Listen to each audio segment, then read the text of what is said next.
Excuse me, good people. And bad. Look, I'm in the presence of royalty right now. It's hard for me to contain the excitement. I'm here with Rasheedat Futega of Gideons Army. How you doing today, sister? I'm great. Thank you so much. Oh, thank you for coming thank on. you for having me. Oh, thank you for coming on. You from Nashville? I'm from Cincinnati, Ohio. The net. Yes, by way of Nigeria. I was born in Cincinnati, but I am Nigerian. Cool story, in Ijebu-Ode, where my family is from, they have royal houses, like 4 royal houses, and my family comes from 2. So you have to come from a royal house in order to be able to be the Awujale, the king. And so the lineage of men in my family are able to be royalty within that town, within that city. So I am, therefore, a princess. You ever seen Coming to America, the first one? I have. I gotta do it. And when I say the girl got her own money, I mean the girl got her own money. I feel like breakdancing. I understand you were a teacher. I taught at Carter Lawrence. Carter Math Lawrence. and Science Magnet School. Southside. Okay. I know about it. I used to run around. I was at Carter Lawrence. So you went to Carter Lawrence. I went to Carter Lawrence with some of the Nashville legends out there. Tell me about Gideon's Army. I really started a little bit before 2010. One of my students, Lamar Hughes, was killed when he was 16 years old. Gideon's Army is my baby because it's really been my journey to heal. It's my way of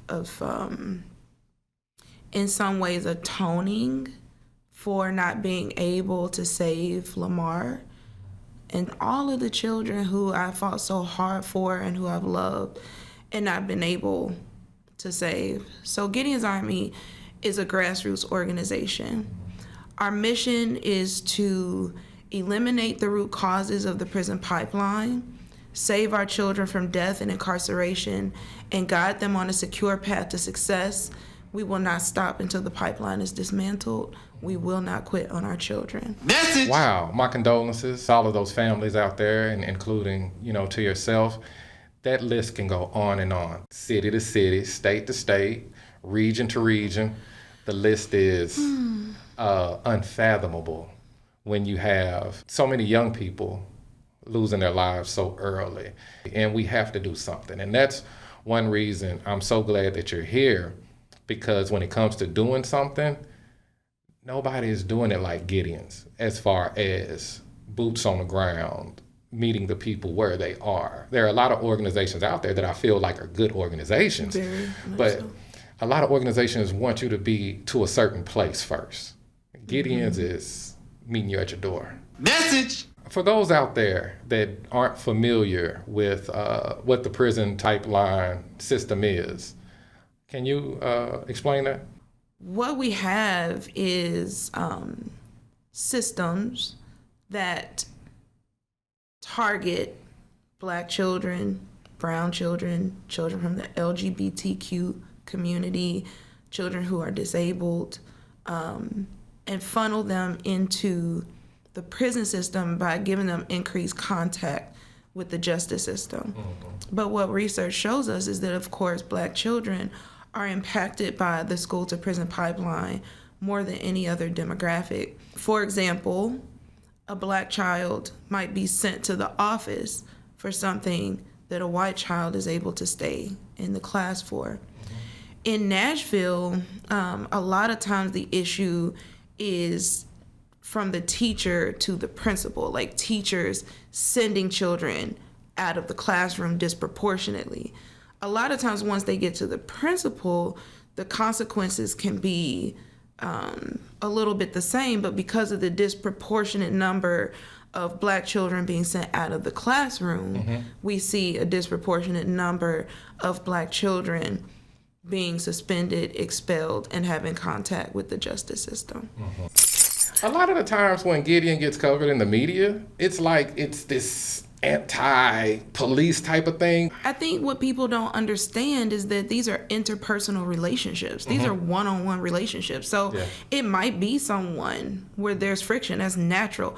We work in very intense situations, from natural disaster to COVID to shootings. And emotions are high. Like, Yes. I mean, there's so many things in addition to just the cultural context of policing in America and the impact that that the structure of policing has had on the Black community. But when it comes time to do the work, we do the work. Yes. And that's what we focus on. And anybody who wants to come and be a part of the work, who is about equality, who is about justice, who is about peace, we put all of that to the side. And I will say that Gideon's Army came out with the Driving While Black report in 2016, that we have challenged policing, and I think a lot of people feel uncomfortable with that because policing is as American as apple pie. And so it's not okay. But we also challenged education, and there was no problem with that. That MNPS really rose to the occasion in some ways. I mean, there are things that still need to be better and stronger. But what I will say about MNPD is that when the tornado happened, Gideon's Army had access to anywhere we needed to go. There was no issue. The MNPD did come, and they did help, and they did volunteer. It's a false narrative that I think really started with Chief Anderson, who was extremely angry that we came out with the Driving While Black report and the way that we did it. But Gideon's Army is a big little organization. And so to come out and kindly say, hey, you know, Nashville is being harmed by the way policing is happening in this city. Black people are being harmed. You can't do that. Like, we had to come out, and it had to be as serious as that data, you know. And even though it was somewhat disrespectful for Mayor Megan Barry to bring in a primarily white institution to review our data, to give us credibility or to take that credibility, all of our data was corroborated. You know, just this is what it is, and the way that Nashville polices is not reducing crime. And so after that, then police traffic stops reduced by 90%, like over, you know, a few months. And so I'm proud of Gideon's Army. I'm proud of the work that we do. I am proud of the way that we are able to challenge systems and harm, but still work together when we have to. I think that shows a lot of emotional intelligence. Yes. To be able to move in spaces like that and to have hard conversations. There are a lot of hard conversations that happen even behind closed doors in order for us to be able to move and to work through the challenges. Message!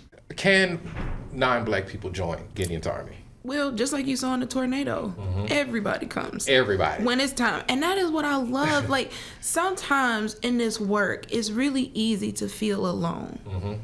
But I have to keep my eyes open and see that I am so not alone, that we are not alone, that Gideon's Army really belongs to the people. And so should anything happen to me, I would hope that everyone would continue to come. We hold the city accountable. We hold each other accountable. I hold myself accountable. Accountability is love, but accountability is also ownership. Message! So people who reject that accountability are rejecting the ownership of it. But the people who come together, they're saying this work is ours. And so I appreciate it. And I'm not one of those people who feels that this is only a movement for Black people. I don't feel like it's something that just white folks need to deal with inherently. I think that it's really time to just, whoever wants to come to this table, if you are about goodness and justice and peace and righteousness, then come. Message! You're so humble. Like you admit that you're sitting on the shoulders of giants. I really appreciate Dick Gregory, especially through the things that I've been through this year, through loss and media attacks and just everything that I've been through this year. Because not having him and not being able to call him was really, really hard. But the gems that he left me are so solid that I can reach back and I can stand on that. And I want to brag on Gideons Army for a minute. Back in 2020, during the pandemic, and it was a devastating tornado through Nashville. At the time, I was local president of the National Association of Real Estate Brokers. The national and regional presidents, they were able to get me some funds to try to help. By it being COVID, there was a shortage on everything. I made one phone call to a dear friend of mine named Deidre from Gideons Army. When nobody else could get me water, she got me water. I don't remember the gentleman's name, but he said, yeah, just pull up, Deidre called me and just pull up. And so he's dumping his water in my truck. He said, where you going? I said, I'm going to Fisk. You mind making another stop and dropping some more stuff off somewhere? And I'm like, we're going to put you to work. Yeah. I said, okay, let's do it. How were you able to even pull that off so efficiently? I think first we had the experience of the flood. Oh, okay. So when Nashville flooded, Bordeaux, the Black communities were just left just to fend for themselves in a lot of ways. Well, in every way. And I always said to myself, if we ever go through anything like this again, this city has me all the way messed up if they think that we are going to be victimized by the lack of organization or even the lack of concern for the Black community. So there was a commitment. And then just the hearts of the violence interrupters, they loved it. They loved it. Like looking at Mike True's face while he's there distributing pizzas and food, or Darius, getting you to go and do something else on the way, and Hambino and LT, who also did a good job, because a lot of times during natural disasters, violence increases. But during that time, there wasn't a surge or uprise. So there was like a lot of things that were happening. And I love my team so much. Teams change and they shift and life happens. But we always call them Voltron. Like they come together and they're a monster, like just a beast in what they do, in their love for the community.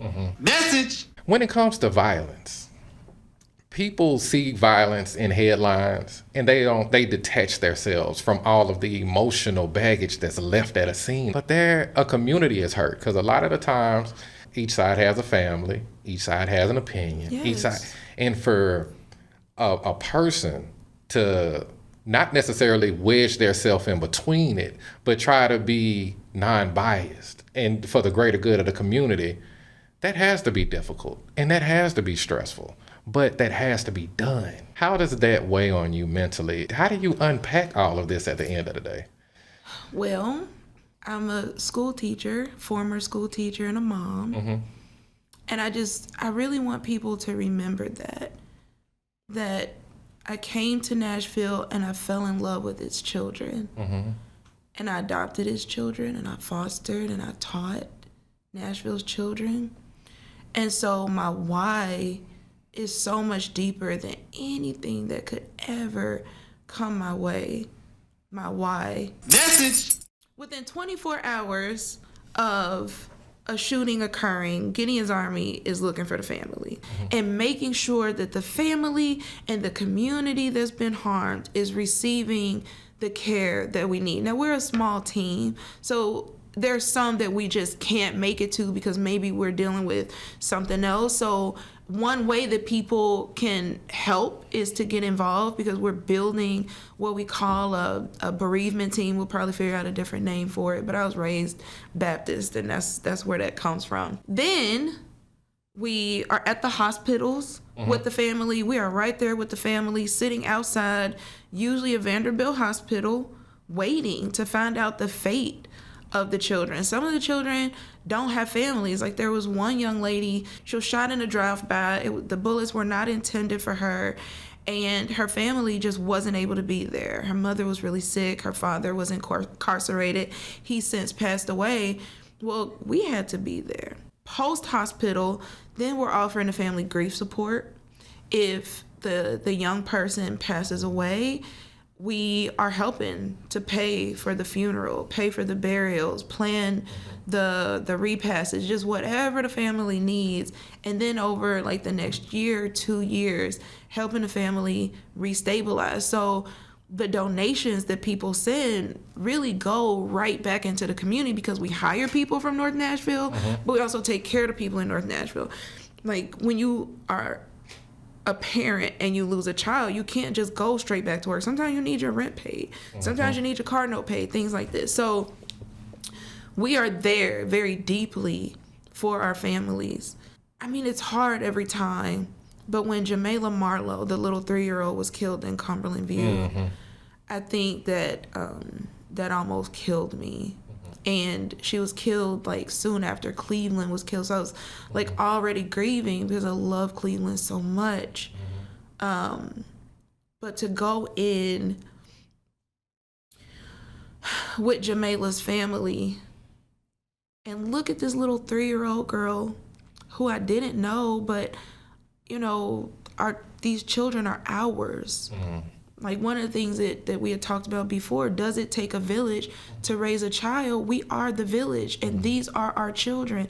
And until we move in that way and do it consistently, we'll never see change. Message. But to walk in and see Jamela in her little shoes and her little stockings with her little purse and her little lip gloss, like, how do you bounce back from that? And so how has it impacted me? This is the hardest thing that I've ever done in my life, is to continually walk in and bury children, to continually sit at funeral homes with families, to continually be with children who were full of life and love and potential and greatness, and have to say goodbye.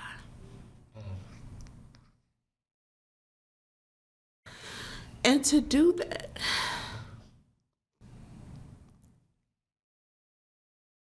when people don't understand, when they don't understand the intricacies of this work, how dangerous it is.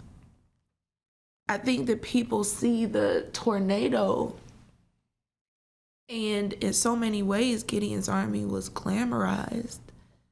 But again, Dick Gregory always said, like, you don't let the praise impact you or the criticism. You just have to stay focused on the work. That there are youth that I look at every day, and I'm like, I'm so glad you're still here. Because life for Black boys and Black girls in Nashville is extremely fragile. One mistake that should be a learning opportunity is life. Gideon's Army has what is called Gid University. It is only for Gideon's Army youth who've been in our program, and it's a wealth building mastermind to teach, you know, finance and all of these things, but it comes with accountability. And training. Is a 2-year program, because what research says is that you can work with people over a year, but in that year 2, a lot of times they lose any of the wealth that they've built, and 85% of those people never get it back. So we're gonna hold their hands for 2 years. Funding in nonprofits comes in waves a lot of times. Even though Gideon's Army has been around since 2010, we're still a very young organization, because we didn't even apply for funding until 2017. We didn't get our first funding until 2018. So everything, all of the campaigns and everything that we did, it was just based on people power. It was built on people power. And that was intentional, just to kind of show the kids and the community like what we can do when we come together. With more funding, Gideon's Army would be able to build out Gid University, we would be able to just build out our workforce programs. And we are supported by United Way and like the SNAP ENT grant. Those people are so amazing and have really helped us to expand our vision around like what workforce development can look like creatively for our kids. It would allow us to build out our hospital violence interruption program. It would allow us to take care of our families better and to help our families get on their feet. Like with the tornado and the pandemic, I want to say Gideons Army gave almost $700,000 just back to families, just direct assistance. Are you a 501c? Yes, Gideons Army is a nonprofit 501c3 organization. Contrary to popular belief, Gideons Army has been independently audited, and we have been audited by the state. One of our first funders was Department of Human Services, so we got an unexpected audit. We did great with that. So we are a 501c3 organization. People can donate, and their donations are tax deductible. Message. Thank you so much for coming. Thank you for having me. Queen Rasheedat, Princess. I'm a princess. Princess Rasheedat. All right. So in closing, good people, I just want to encourage everybody to please be the change that you'd like to see. Peace.